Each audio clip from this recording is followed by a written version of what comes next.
Hello and welcome to this video tutorial where I show you how to report a Facebook post. I'm going to show you first on my desktop computer and then over on my iPhone for you mobile users. So what you want to do is log into Facebook, find the post that you want to report.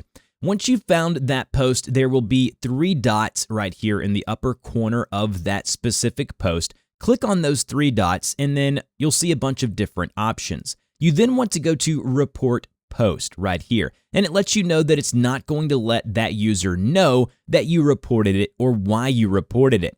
Then you need to go through and select the problem with the post. Is it nudity, violence, harassment, etc., or something else? You go through here and you just select the option in which you think that it is, and then it basically explains what that topic would be or what would fall under that report type, and then you would click the blue button that would then submit it, and then it would be turned over to Facebook to then either remove even not just the post, maybe even that user if it is egregious enough. Now we're over here on my iPhone. As you can see, I am logged into Facebook, scrolling through my Facebook feed. We are going to see three dots in the upper right-hand corner of every single Facebook post. If we tap into those three dots, we're going to have a bunch of different options available to us.